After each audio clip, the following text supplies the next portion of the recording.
Hola, buenas, ¿cómo están? Bueno, Stefano Di Cesare regresa hoy en día con Luis Ángel.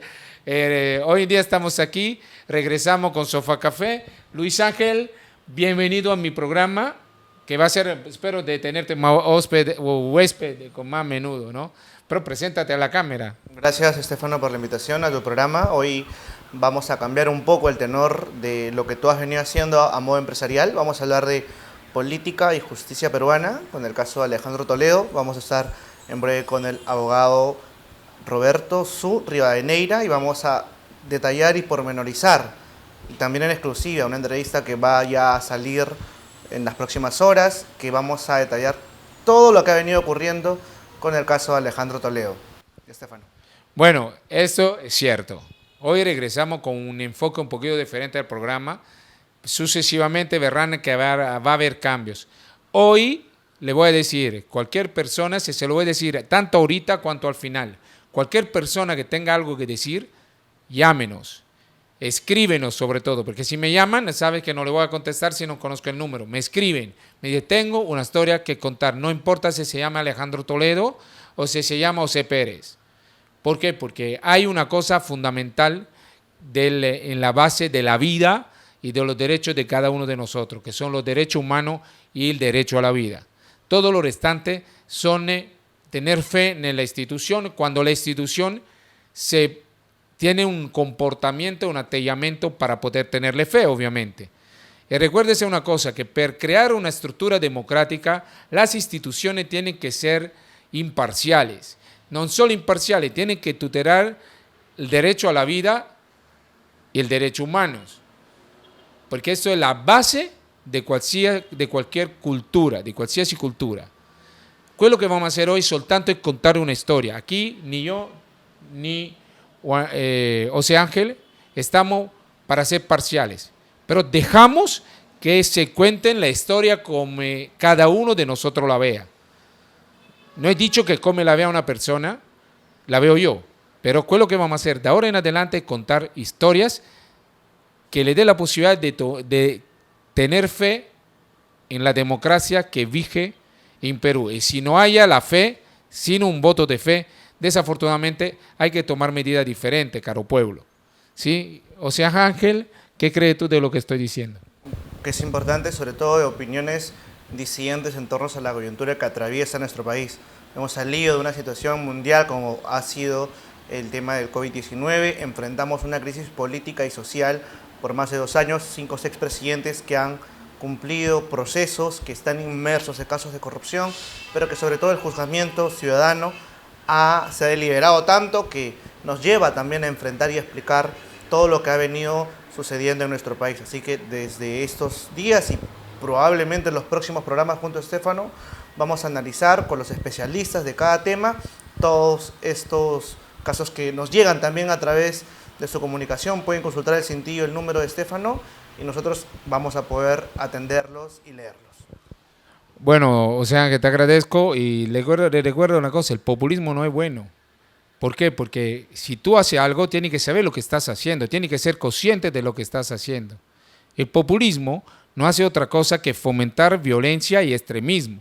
Y esto afecta a la democracia de un país.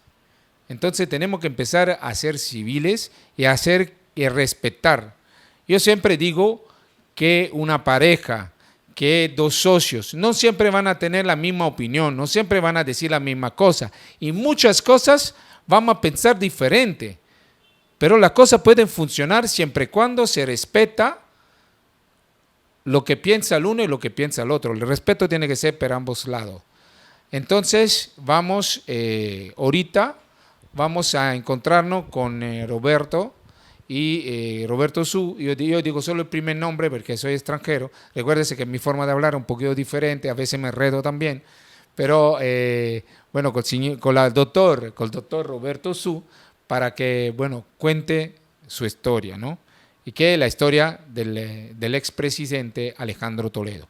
Es como repito, cualquier persona quiere venir a contar su propia historia, aquí estamos.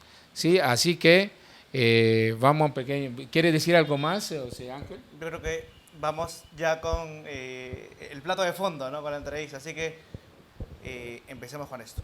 Ok, entonces vamos a un corte y ya, no se preocupen que en 3 minutos estamos ya hablando con Roberto y vamos a empezar nuevamente nuestro programa.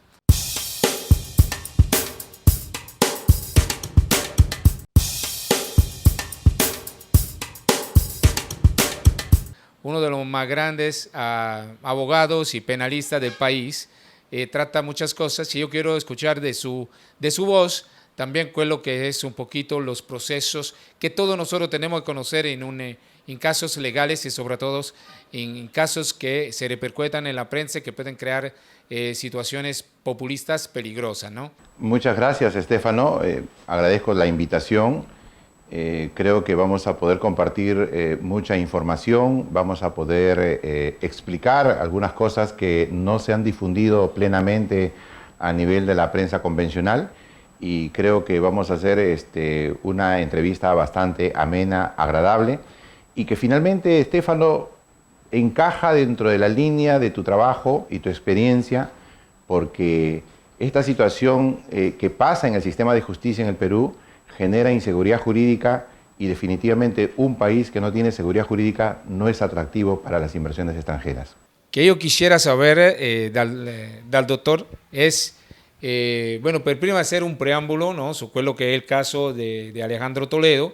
Sí, mira, el presidente Toledo enfrenta varios procesos que todos tienen como origen un presunto acto de corrupción que él habría tenido, según la Fiscalía, en unos acuerdos con los representantes de las empresas brasileñas para que se les entregue la concesión de una carretera allá por el año 2004-2005. En función a esa sospecha y a la revelación de un colaborador eficaz, un señor llamado Jorge Barata, se le abre una investigación en el Perú en el año 2017. Inmediatamente se toman medidas dictándole de prisión preventiva, se hace el allanamiento de su vivienda, le incautan y le quitan su fondo de pensiones y a partir de ahí se inicia una persecución de carácter política porque sin existir evidencias sólidas que vinculen al señor Toledo con lo que le atribuye la Fiscalía como delito, se dictaron medidas que le impidieron volver al Perú. Entonces, han pasado 6 años del inicio de estas investigaciones y al día de hoy hay un pedido de extradición en Estados Unidos que está en trámite. Abogados del Departamento de Estado de Estados Unidos están viendo el caso por parte del gobierno de Estados Unidos y Defensa Pública está defendiendo al presidente Toledo de este proceso de extradición. Pero lo concreto es que el presidente Toledo enfrenta procesos judiciales con jueces que no ofrecen una garantía de imparcialidad. Y me explico, muy breve. El juez de investigación preparatoria, Richard Concepción Garbancho, declara a la cadena CNN el 13 de marzo del año 2018 y dice que el presidente Toledo ha cometido delito, que se ha beneficiado de fondos, dice que el presidente Toledo se ha favorecido con la compra de bienes y relata los millones que presuntamente el presidente Toledo habría recibido. La pregunta es, ¿existe una condena contra el presidente Toledo? No. ¿Existe un juicio? Tampoco. ¿Cómo un juez puede salir a declarar hechos que están en una etapa de investigación? Y el fiscal a cargo de la investigación se va a México a una conferencia en el año 2018 y presenta el caso Toledo como un caso que ya estaba cerrado, como si ya existiese una sentencia. Y para finalizar este relato, que es muy extenso de arbitrariedades, el presidente o el fiscal de la Nación, Pablo Sánchez, declara ante el diario El País y dice que en el caso del presidente Toledo ha cometido delito. ¿Qué seguridad te ofrece cuando el fiscal de la Nación, el defensor de la legalidad, declara y dice que en el caso Toledo se ha cometido delito cuando recién habían empezado la investigación? Y esto ha seguido. Hace poco, el 6 de abril, declara el ministro José Tello Alfaro, ministro de Justicia, y dice que el señor Toledo es un delincuente. Dice que existen pruebas sólidas de los delitos de corrupción que él ha cometido. Y la pregunta es, ¿puede un ministro de Estado en un país democrático donde hay un Estado de Derecho decir que una persona a quien se le ha acusado de un hecho puede decir que es un delincuente? Cuando delincuente es la persona contra la que ya existe una sentencia firme. Entonces, estas cosas son las que enfrenta el presidente Toledo en el Perú y definitivamente no hay seguridad de imparcialidad de los operadores de justicia. Más allá de los operadores de justicia y de la forma en cómo se está llevando a cabo el proceso, ¿cuáles serían los presuntos delitos en los cuales está inmerso el expresidente Alejandro Toledo para que la opinión aterrice con respecto a este caso? ¿Y cuáles serían las penas de probarse si hay o no culpabilidad en ese punto exacto del tema? La Fiscalía lo acusa al presidente Toledo en el caso de la Internacional Nicasur, tramo 2 y 3, de haber cometido delito de colusión por una presunta concertación con el señor Barata en el Hotel Marrio un 4 de noviembre del año 2004, y lo acusa de lavado de activos, porque dice el señor fiscal que el señor Toledo habría recibido 20 millones de dólares. Esas son las imputaciones. ¿Cuáles son las penas? Ha pedido una pena privativa de libertad de 15 años por ambos delitos, acumulando penas, y sostiene el fiscal que tiene las evidencias de esos hechos. ¿Cuáles son las pruebas que exhibe el fiscal? El testimonio del señor Jorge Barata. Un testimonio donde el señor Barata dice que él le pidieron 35 millones de dólares, pero no Toledo, 2 personas a nombre de Toledo. Y dice que Toledo estaba en una reunión en una suite. Y el fiscal da por cierto ese hecho. Da por cierto que el presidente estaba en la suite, da por cierto que pidieron dinero y que por tanto el presidente Toledo sabía. Se ha terminado la investigación y hay asistencia judicial internacional con información bancaria de todos los países del mundo. Se ha reconstruido la ruta del dinero. ¿Y qué dicen los bancos del mundo? Los bancos del mundo dicen que el señor Joseph Maisman ha recibido 43 millones de dólares y ese dinero ha terminado en el señor Joseph Maisman y su familia. No hay evidencia de ningún banco que ese dinero haya ido al señor Toledo o a un familiar cercano. Entonces, ¿qué sostiene la acusación fiscal? Simplemente el testimonio del señor Barata.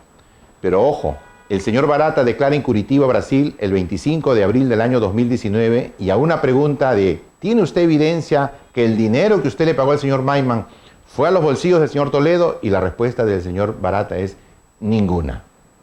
Y cuando el señor Joseph Maisman declara el 20 de enero del año 2020, envía prueba anticipada ante el juez Carguancho, le preguntan, ¿tiene usted alguna prueba de que el señor Toledo le dio la orden que recibe el dinero, etcétera? Y el señor Maisman dice, no, no tengo pruebas, todo fue personal, no tengo grabaciones, no tengo comunicaciones telefónicas, no tengo WhatsApp, no tengo mensajes, no tengo correo. Es decir, su palabra era suficiente para imputarle a Toledo un grave delito y estamos entonces con una acusación solamente con 2 testimonios porque la prueba documental indica que el dinero no fue a los bolsillos del señor Toledo, por lo tanto, hablamos de inocencia. Una pregunta no adicional. Y las grandes instituciones de derechos humanos y todo lo restante, ¿no? Que han sido involucrados en este, decimos, creación de un estado de opinión, ¿no? Porque eso quiere decir crear un estado de opinión. Yo no soy partidario, ¿no? Pero con lo que veo es que se está intentando de crear una situación incómoda hacia un cabo expiatorio que no viene a algo, porque si fuera algo probatorio o algo ya declarado culpable es una cosa, pero de lo que usted está diciendo no hay nada comprobado, ¿no? Entonces no hay instituciones internacionales que se preocupen de eso. Esto es un expresidente que quiera o no quiera. Entonces yo creo que cualquier cosa diga, bien o en mal, puede ser comprometedora para otra persona también, ¿no? Sí, Estefano, cuando un funcionario público sale y declara a los medios, no declara como persona natural o como profesional de lo que realiza en su vida cotidiana, sino declara como un representante del Estado. Cuando un ministro de Estado sale y le atribuye a una persona una conducta, como decirle, delincuente, definitivamente está afectando derechos fundamentales, por ejemplo, la presunción de inocencia. Está generando una condena social, porque la opinión pública desprovista de mayor información tiene que creer lo que dice el funcionario público, tiene que creer. El señor José Alfaro Tello es el ministro del Ministerio de Justicia y Derechos Humanos. Ese ministerio tiene como rol principal defender los derechos humanos de las personas, asesorar a que el Ejecutivo defienda los derechos humanos. Entonces, es incomprensible lo que está haciendo este señor, pero la condena social contra Alejandro Toledo viene desde el año 2017. Recuerden ustedes que cuando sale el caso Odebrecht, El presidente Kuczynski en funciones dijo que se sentía traicionado y todos los ministros de Estado salieron a declarar contra el señor Toledo sorprendidos. Lo que no se dice al día de hoy es que el señor Barata dijo: me pidieron 35 millones y yo les pagué 20. Eso declara el señor Barata en el año 2017. Y al Departamento de Estado, Odebrecht le había dicho el 22 de diciembre del año 2016, en un acuerdo de culpabilidad, le dice: hemos pagado 20 millones a un alto funcionario de gobierno. Entonces, el dicho de Odebrecht ante Estados Unidos, más el dicho de Barata, dijeron: uy, esto se cierra. Las investigaciones continuaron y llegó información de Suiza. Y Suiza nos informa que no le habían pagado 20 millones, sino que tenían un contrato firmado entre Odebrecht, representado por Barata, con Joseph Maiman de fecha 18 de enero del año 2005, donde pactan 34.300.000 dólares. Y que de esos 34 millones, 31 millones habían pasado por ese sistema financiero. Entonces vamos a Brasil y le digo: señor Barata, ¿cómo es que usted le ha pagado 20 millones y el banco dice 31? No. Hemos revisado bien y sí, hemos pagado 31.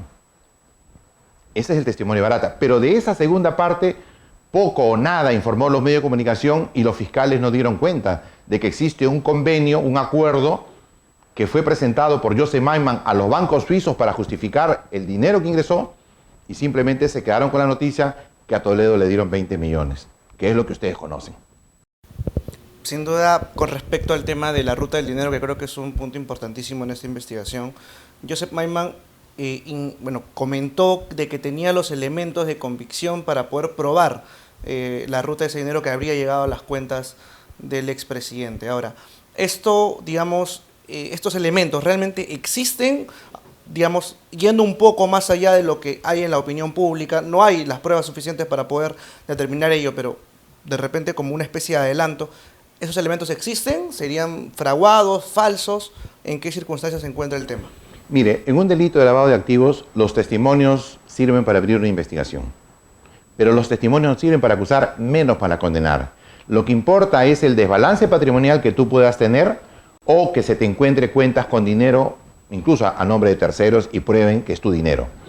En el caso concreto, el señor Maiman recibe dinero en 3 empresas offshore. Una empresa Trelby, una empresa Warburg y una empresa Merja Overseas. En la empresa Trelby recibe dinero el año 2006, a partir del 23 de junio del año 2006, un mes antes que termine el gobierno del señor Toledo. Recibe transferencias por $1,5 millones. La ruta del dinero dice que ese $1,5 millones se fue a la cuenta Merja en Israel del señor Joseph Maiman. Cuando le preguntan: señor Maiman, ¿y usted por qué se llevó el dinero? No, necesitaba capital de trabajo, dice. Lo que no dice a la opinión pública, a la fiscalía, es que Maiman nunca devolvió ese dinero. Actuó como dueño del dinero porque era el acuerdo que él tenía sin que el presidente tenga conocimiento. En las otras cuentas recibe $43 millones o $42 millones. Y la ruta del dinero dice que ese dinero pasa a otra empresa llamada Confiado, en Suiza. Esta empresa Confiado recibe $31 millones y 1.200.000 euros. Y de ese dinero el señor Maiman se lleva 8 millones a una cuenta y la pone a nombre de su mamá, que tenía 94 años. La señora Efira Maiman. Le abre una cuenta en un banco en Suiza de 8 millones con transferencias de 3 millones y 2 millones, y luego le dicen al banco: oiga, esta plata es una herencia que mi padre dejó porque trabajó 30 años en bienes raíces en el Perú y dejó 15 millones, de los cuales vamos a traer 8. Pero Maiman declara ante el juez Carguancho y dice que su papá era clase media, se dedicaba a negocios de óptica. ¿De dónde saca 15 millones de dólares? Y además se sabe que el dinero venía de la plata de Odebrecht, que había pasado por 3 bancos.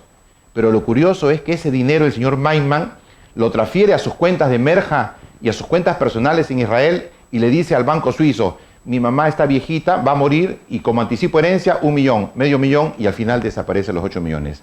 La fiscalía ordena hacer un peritaje sobre toda la ruta del dinero, y el perito le dice a la fiscalía, el perito de la fiscalía le dice: 8 millones se llevó el señor Maiman. Y la fiscalía dice: no, de esto no vamos a hablar. Ese es el caso Toledo. Esas son las evidencias que no hemos podido hablar porque no ha habido forma, no ha habido audiencia, no ha habido control de acusación. Definitivamente la defensa no puede pasearse por los medios de comunicación dando una versión de que ocurre en la carpeta de investigación, porque tenemos la obligación de la reserva. Pero eso ya acabó. Ya estamos en juicio en el caso de Ecoteva. Por lo tanto, esta información tiene que ser pública. No hay evidencias contra Alejandro Toledo. La ruta del dinero determina que los 43 millones se quedaron con Joseph Maiman. Ahora, en el caso de Cotea, justamente tocando este punto, es Eva Fernermuth, la madre de Elian, que recibe este dinero, o paga, mejor dicho, estas casas aquí en Lima, casas de alto dinero, costosas, con una especie de dinero que estaba en el extranjero, ¿no? Ella está en la investigación, tengo entendido, con Elian Carr. Sí, la señora Eva Fernermuth es acusada de delito de lavado de activos. ¿Cuál es la participación de Eva Fernermuth? El señor Joseph Maiman conversa con Eva Fernermuth el año 2011 y le pide que la represente en unas inversiones en el Perú. La señora accede a cambio de un pago de $10.000 mensuales más un porcentaje de ganancias sobre las inversiones. El señor Maiman le ordena a un funcionario de él que la asesore para que constituya una empresa en Costa Rica. Esto ocurre el 19, 20 y 21 de enero del año 2012. Ahí la señora Eva Fernermuth aparece como presidenta. Luego viene el dinero al Perú y se compra una propiedad en la casa Cascajal 709 y una oficina en la Torre Omega. Esas inversiones se realizan en el año 2012 a nombre de la señora Eva Fernermuth, pero acá quiero hacer un detalle.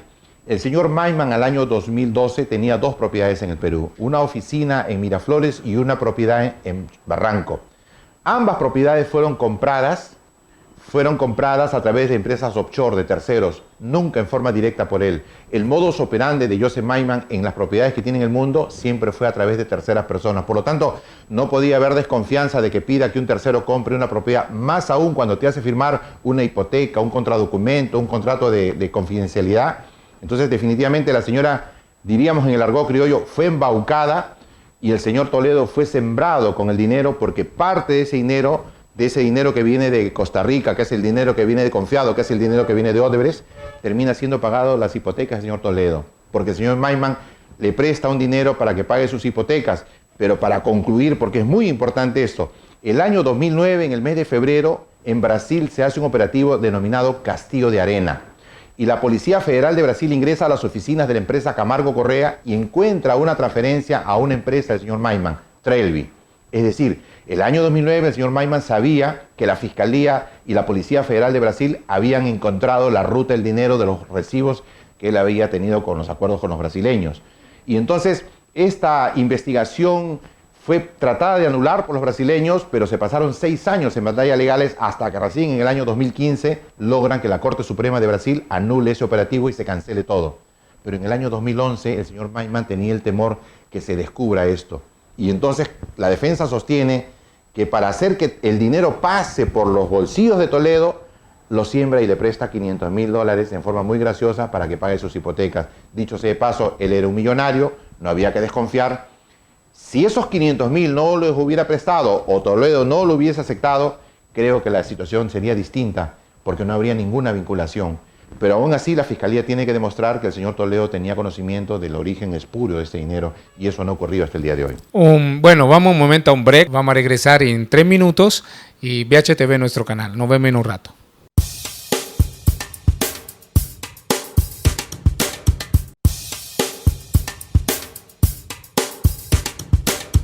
Vamos, abogado, con el tema de la extradición, ¿no?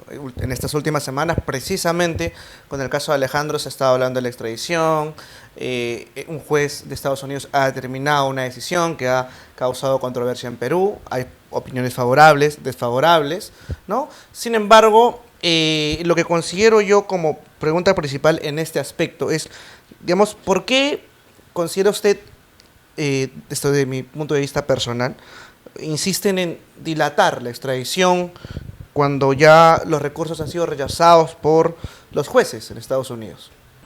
Mira, en cualquier proceso penal, civil, constitucional, administrativo, laboral, en cualquier proceso existen mecanismos donde las partes que no se sienten conformes pueden presentar recursos. El señor Alejandro Toledo, a través de los abogados de la Defensa Pública de Estados Unidos, están haciendo uso de los derechos que la norma americana le permite. No podemos entender como que porque presenta un recurso, está dilatando, está entorpeciendo. Lo contrario sería entonces, modifiquemos las normas y digan, lo que se decide es inimpugnable. No hay doble instancia, es decisión única. Eso no es justicia. Entonces, hay una lectura equivocada. El Perú y las autoridades del Perú tienen que ser respetuosos de los procedimientos que se hacen en otros países. Si los recursos son de mala fe, son temerarios, le corresponde a la Corte de California así determinarlo. Pero desde acá decir, porque quiero que venga rápido, está dilatando, no es la lectura que tenemos nosotros los que consideramos que se debe respetar tanto el Estado de Derecho como el derecho de defensa del señor Toledo y el debido proceso en Estados Unidos. Ahora, la situación carcelaria tampoco en el Perú es de las mejores. De hecho, lo adolece la familia Fujimori con su padre y lo adolecería también Alejandro Toledo. Quizás sea una de las razones. La situación carcelaria del Perú no ha sido evaluada por los abogados de Estados Unidos. Es decir, no, el cuestionamiento a la decisión del juez Hickson y a la decisión en Washington de lo que ha resuelto el Departamento de Estado apunta a errores en el debido proceso, errores en la motivación de las decisiones, y la defensa considera de que no existe una causa probable. Concretamente la defensa dice, no existe causa probable porque el juez Hickson dice, la versión de Maiman y la versión de Barata son contradictorias, pero yo no me puedo pronunciar porque soy el juez de extradición, le corresponde al Perú. Y los abogados de Estados Unidos dicen que de acuerdo a los antecedentes jurisprudenciales de Estados Unidos, sí hay antecedentes donde el juez tiene que ver estos aspectos, tiene que ver porque esto es parte del tratado. El tratado dice que el pedido de extradición tiene que ir acompañado de la documentación que fundamenta los cargos contra la persona. Y entonces debe haber una valoración, no de fondo para establecer inocencia o culpabilidad, pero sí debe haber una apreciación.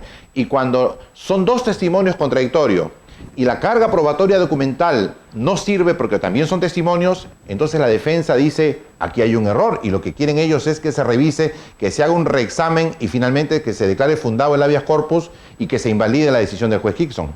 Han pasado mucho tiempo que tanto Alejandro Toledo y quizá tal vez su defensa, que es su persona, no ha salido en muchos medios de comunicación, ¿no? La opinión pública ha buscado conocer la verdad de parte de Alejandro y de parte también de su defensa. Entiendo que se está tomando la decisión de poder ahora contar la verdad, que es lo que básicamente esperemos todos que esto se aterrice. ¿Fue estrategia? ¿Fue una detenerse para evaluar mejor la situación y decir las cosas como estaban ocurriendo? Mire, hay diferentes factores y quiero ser claro en esto. ¿Quiénes son los dueños de los medios de comunicación en el Perú? El Grupo del Comercio. Con el diario La República. Ellos son dueños de Canal 4, son dueños de Canal N. De la prensa escrita, el 90% de los medios son del equipo del Comercio. Acaban de vender Perú 21. El señor Graña Montero y el señor Graña Miro Quesada son los ejecutivos de la empresa Odebrecht, perdón, de la empresa Graña y Montero, consorciada de Odebrecht en la Interoceánica Sur. Estos dos señores dijeron que ellos no conocían ni sabían nada en el año 2017. Cuando los metieron a la cárcel, cambiaron de versión y se acogieron a colaboración eficaz. Cambiaron su discurso y dijeron, una vez a mí Toledo me dijo, oye, dile a tu socio que no me falle. Otro testimonio. Entonces, medios de comunicación cuya línea editorial, como en la época del fujimorismo, está comprometida con los intereses sagrados de sus amos, de sus jefes, no nos inspira ninguna seguridad. Por eso, salir a un medio de comunicación convencional, sabiendo qué es lo que van a decir, o asistir a una entrevista para que te haga un reportaje de 7, 8 minutos de condena social contra el presidente Toledo para darte 30 segundos de intervención y mandarte a tu casa, consideramos que no era conveniente y no lo vamos a hacer. Nosotros no vamos a salir en algunos medios de comunicación que consideramos no tienen una libertad en su línea editorial y en su pensamiento. Sin embargo, lo que me preocupa un poquito es la prisa que se tiene porque venga Toledo a Perú, ¿no? Y yo no entiendo bien si hay un riesgo real de vida, si hay un riesgo real de cárcel, porque un hombre de 78 años, que si yo saco cuenta en matemáticas sí soy bueno, de 78 años, que le van a dar mínimo 30 años, estamos hablando que pasa ya los 100 años, ¿no? Alguito. Entonces, ¿qué finalidad y qué quieren con él en esta fase, ¿no? Si realmente no hay comprobación de reado, ¿no? Mira, Nosotros no creemos que el presidente Toledo sea sentenciado si los jueces son imparciales, si se respeta el debido proceso y el derecho de defensa, porque yo como abogado que conozco el expediente y la carpeta fiscal, sé que no existe ninguna evidencia de que el señor Toledo se ha concertado con los brasileños, que ha recibido dinero de los brasileños. El problema pasa por la desconfianza que nos inspira el sistema de justicia. Yo ya he explicado los comportamientos que han tenido tanto la Fiscalía como los juzgados, y eso nos genera inseguridad. El día de hoy hemos asistido a una audiencia de juicio oral por el caso Ecoteva, y he tenido que denunciar que a la señora Eva Fernenbund, de 95 años de edad, se le cita para juicio. Y yo le digo a las señoras de la cuarta sala, les digo, a la señora Eva Fernenbund nunca la notificaron con la acusación fiscal. Le nombraron un abogado de oficio del Estado, un abogado público, en julio del año 2017. Y a esta abogada pública tampoco le notificaron la acusación fiscal. Se puede llevar a juicio, se puede iniciar juicio contra una persona más allá de la edad que tenga, si tenga 21, a la que no se le permitió defenderse porque no se le notificó la acusación. Eso no puede ocurrir. O sea, el sistema de justicia es perverso y no nos inspira confianza. Entonces sí nos preocupamos de que el señor Toledo venga y tenga a estos operadores de justicia, que creo que la mayoría ya tiene una condena social y simplemente están esperando que se haga la formalidad del juicio para luego firmar la resolución que de pronto ya está de repente proyectada. Ahora, el señor Toledo viene no a enfrentar un juicio. El señor Toledo lo quieren traer para que aprecie cómo se hace un control de acusación que no requiere la presencia del acusado. Un control de acusación que, sabiendo los estándares y los plazos que se han dado en casos similares, demora entre 1 año a 2 años. Quiere decir que el señor Toledo va a presenciar los debates técnicos de las defensas con la Fiscalía durante 1 año, año y medio, para que recién entre a una etapa de juzgamiento. Definitivamente, el estado de salud del señor Toledo no es la mejor. No solamente son sus 78 años, sino una serie de enfermedades que están certificadas por los médicos tratantes. Y entonces el peligro es que el señor Toledo no pueda soportar la prisión y su salud se pueda deteriorar hasta que pueda morir en prisión, esperando un juicio que todavía no va a llegar por lo menos 1 año o año y medio. Esos padecimientos que tiene el expresidente Alejandro Toledo. Y yo preferiría no describir eso porque la enfermedad es parte de la intimidad personal de un ser humano, pero uno de ellos es el cáncer. Pero hay varias dolencias que él tiene y varios padecimientos. 11 medicamentos toma diariamente, 1 por cada enfermedad, y es un cuadro crítico que en ese reportaje perverso que vimos el fin de semana en una emisora que antes fue del fujimorismo, también se puede ver su estado de salud deteriorado del señor Toledo. Usted mencionó hace un momento que cuando se iba a llevar a cabo la presencia de Alejandro Toledo, de llevarse a cabo, por supuesto, se enfrentaban a grupos fuertes que manejan muchos medios de comunicación, directivos de Graña y Montero. Alejandro Toledo no solamente se enfrenta a la justicia, se podría decir que también se enfrenta a grupos de poder, y es por ello también que es una doble batalla. Pero por supuesto, nadie puede dudar que los medios de comunicación representan un gran poder del Estado y estos medios de comunicación están enfrentados con Alejandro Toledo. Son ellos los que han promovido la condena social, son ellos los que llevan a abogados irresponsables que sin conocer la carpeta fiscal, sin conocer la documentación, salen y opinan respecto a lo que les parece. Un abogado no puede opinar más allá de una opinión abstracta sobre determinado tipo penal, pena, pero hablar de que existe carga probatoria, elementos de convicción, o sea, a nadie puede condenársele por un periodicazo, por un titular de periódico, y esto está ocurriendo con el señor Toledo. Entonces, definitivamente hay un grupo de poder, porque detrás de los medios de comunicación hay un sector definitivamente que puede ser incluso un sector político. Recordemos que el señor Toledo, durante su gobierno, se allanó a todas las demandas ante la Corte Interamericana de Derechos Humanos y aceptó la responsabilidad del Estado en la violación de derechos humanos que cometió el régimen fujimorista y el régimen aprista. Y eso es una responsabilidad política, según ellos, que quieren cobrársela al señor Toledo. Ahí está, la historia es pública, existen libros. Más de 25 demandas el Estado peruano se allanó. ¿Por qué? Porque no íbamos a encubrir y proteger violaciones de derechos humanos, y el presidente Toledo dio la orden al ministro de Justicia que se evalúe, y si hay responsabilidad, allánense. Y eso ocurrió. Entonces yo creo que sí, hay muchos intereses, porque ya vemos lo que ha ocurrido en Miraflores hace poco, ¿no? Han comenzado a tomar medidas en contra de algunas decisiones que se dieron en un momento determinado respecto a establecer la verdad, y existen hoy día toda una ideología de muchos factores. El actual ministro de Justicia ha sido personero legal de Renovación Popular, un partido identificado de derecha, y eso no podemos desconocer. Ha sido el abogado de Renovación Popular en las últimas elecciones. Entonces, yo creo que esto no es gratis. Hay una intención mayoritaria de determinados grupos de poder que influyen en el sistema de justicia, porque un juez que tiene que resolver tiene tantos titulares, tiene una opinión pública, tiene las encuestas, en cada programa de televisión la encuesta, ¿Toledo viene o no viene? Oiga, eso es una presión y eso es algo que vamos a enfrentar. En términos de prensa, yo he visto que hay un poco, por parte de algunos periodistas, hay un poco de miedo de hablar del caso, están entimoridos, ¿no? Yo soy extranjero, soy empresario, y lo que estamos haciendo es realmente contando una historia, ¿no? Porque en definitiva no le veo nada mal contar una historia que puede pasar cualquiera, ¿no? Porque crear estado de opinión, señores, es la cosa más fácil del mundo, especialmente cuando tiene un poder oculto fuerte, ¿no?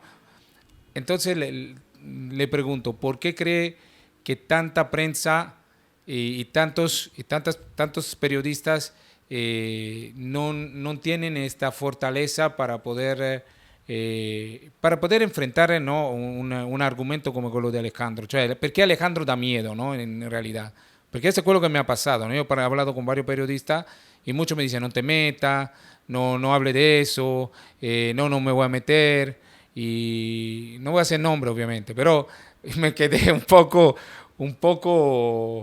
¿cómo te digo? Un poco anonatado, ¿no? Se dice anonatado. Sí. Un poco anonatado porque yo no soy peruano y sí quiero hablar de cosas tangibles, como periodistas peruanos le tienen miedo a enfrentar un argumento tan obvio, ¿no? Porque es un cuento, ¿no? En definitiva, ¿no?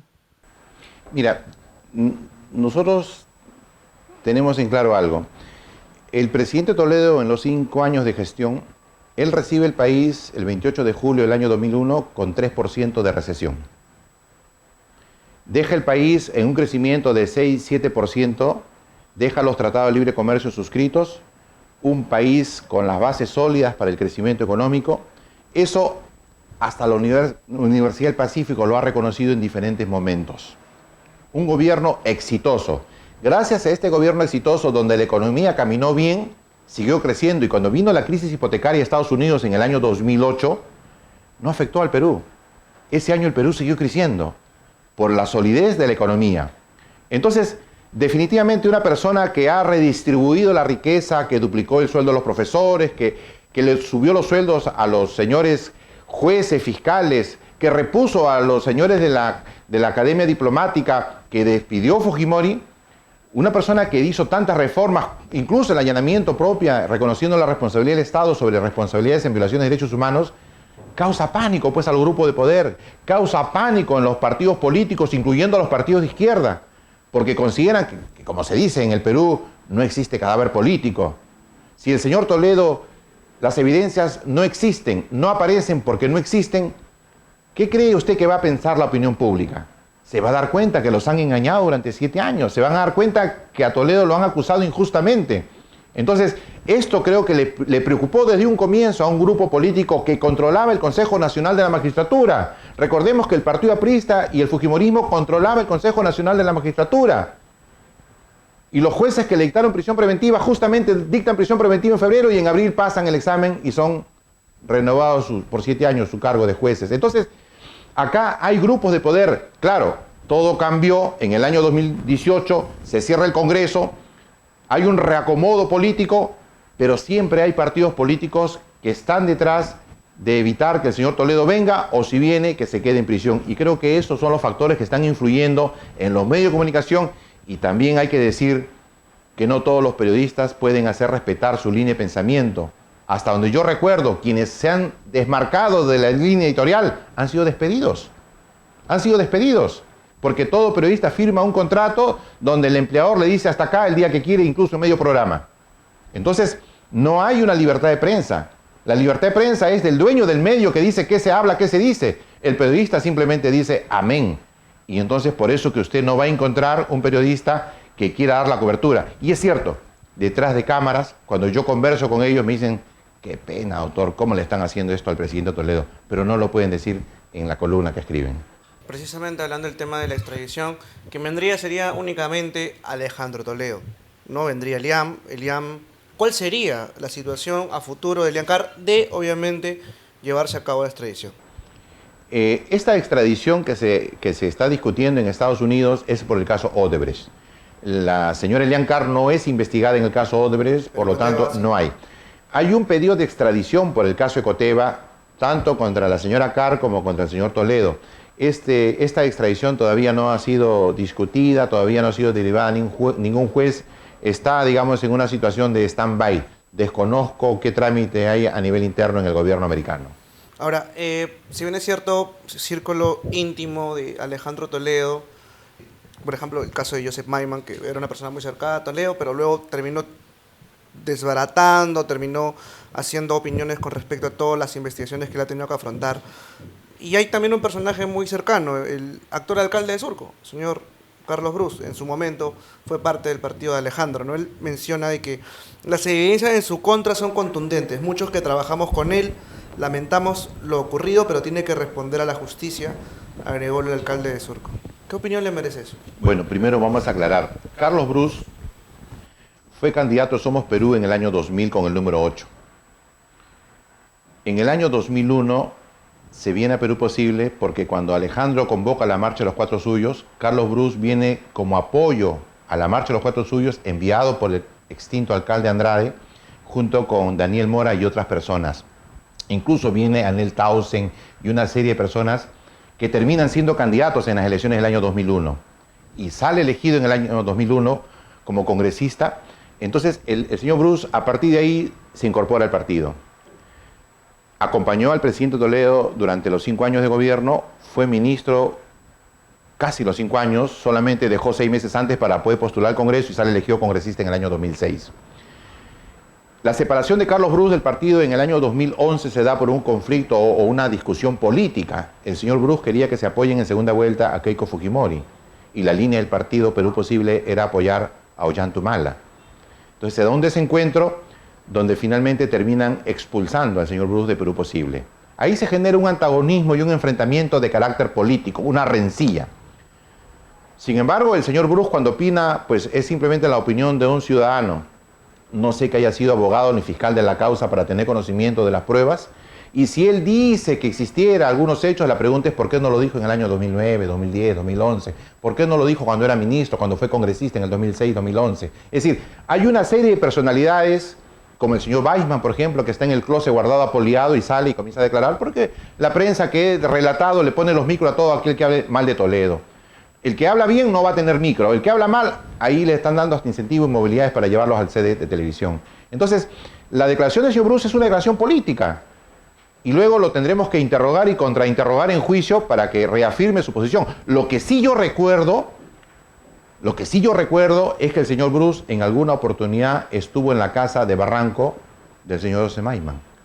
La casa de Barranco donde Maiman se reunía con Barata alguna vez fue el ministro de Vivienda, Carlos Brus, y de eso seguramente vamos a preguntarle al señor Brus porque tenemos algunos testimonios y documentos y nos tendrá que explicar qué hacía en la casa de Maiman cuando ese era el búnker de la corrupción.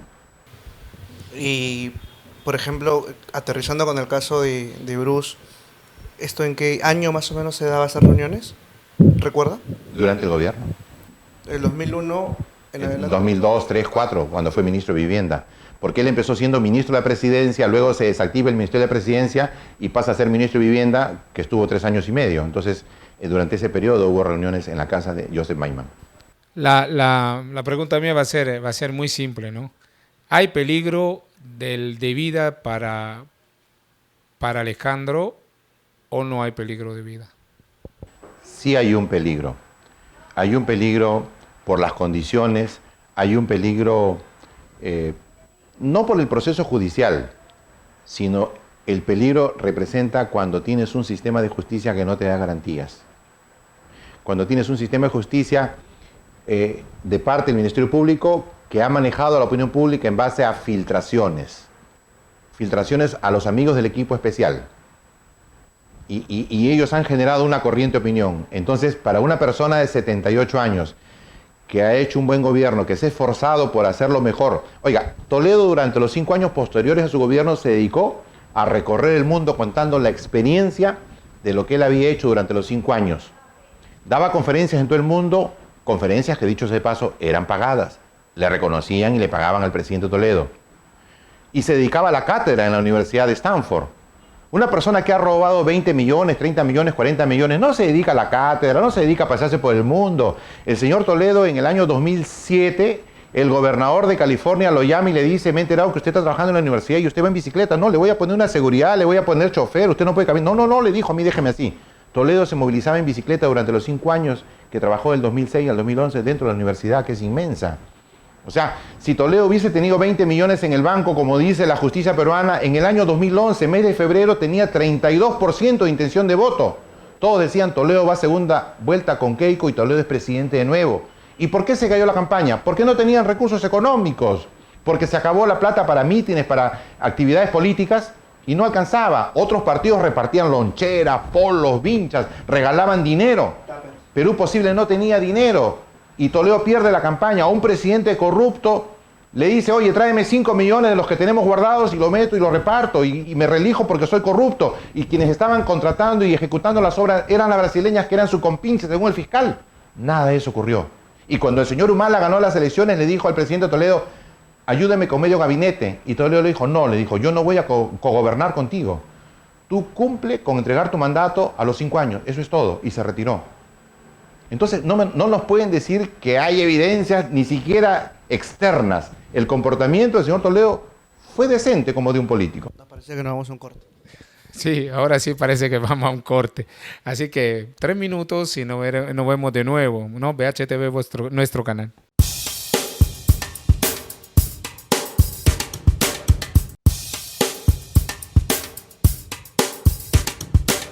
Vamos a seguir porque la cosa está siendo muy interesante, pero voy a hablar yo con Roberto ahora, ¿no? Estoy callando Luis Ángel. Roberto, tenemos 6 minutos, no sé, 7 minutos para terminar el programa. ¿Cuáles son los próximos pasos y hacia dónde vamos a llegar con el procedimiento? Y sobre todo, ¿cuál será la situación futura y cuál es lo que se puede hacer para hacer que las cosas reales, ¿no?, sigan su camino de la forma correcta, ¿no? Te quiero agradecer por esta invitación. Para mí es muy satisfactorio tener una oportunidad de compartir información cierta, compartir información veraz. El 99% de lo que he hablado es información, muy poco he opinado, pero sí expreso mi preocupación porque el presidente Toledo sigue siendo víctima de persecución. Me preocupa la conducta del ministro de Justicia, me preocupa sus declaraciones, me preocupa cuando no sale el presidente del Consejo de Ministros ni la presidenta de la República a rectificar las afirmaciones que él da. Por lo tanto, debo pensar que esa es la posición del gobierno. Debo pensar que el gobierno de la señora Boluarte considera que el señor Toledo es culpable, y eso me preocupa porque sabemos que los presupuestos que maneja tanto Fiscalía como Poder Judicial depende de negociaciones con la cartera de Economía, y entonces si el gobierno está desatando una campaña respecto a una culpabilidad del señor Toledo, me preocupa que los jueces y fiscales puedan ser influenciados incluso por este pensamiento. Ayer lo he visto en una ceremonia, el ministro de Justicia, muy feliz al lado de la fiscal de la Nación y del presidente de la Corte Suprema, y digo yo, ¿es eso lo que piensa el sistema de justicia del Perú? Ya condenaron al presidente Toledo, el juicio que tendría que enfrentar es una formalidad nada más. Vuelvo a reafirmarme, no existen evidencias, no existe información bancaria que diga que el señor Toledo ha recibido dinero. Si tuviésemos una justicia con jueces imparciales, no me cabe duda que el señor Toledo no solamente debería ser absuelto al final de un juicio, sino debería de revocarse la prisión preventiva que recae sobre él. Cualquier persona que quieres contactarme, mi número de teléfono está en el cintillo. Me escriben, por favor. Cualquier persona que tiene algo que contar, bien venga a decir la suya y nuestro programa. Sofá Café, BHTV, nuestro canal. Desde ahora en adelante sabrán cuándo va en onda. Porque esto es un primer conversatorio, ¿no? Y queremos que esto siga. Siga porque tú también eres importante para mí.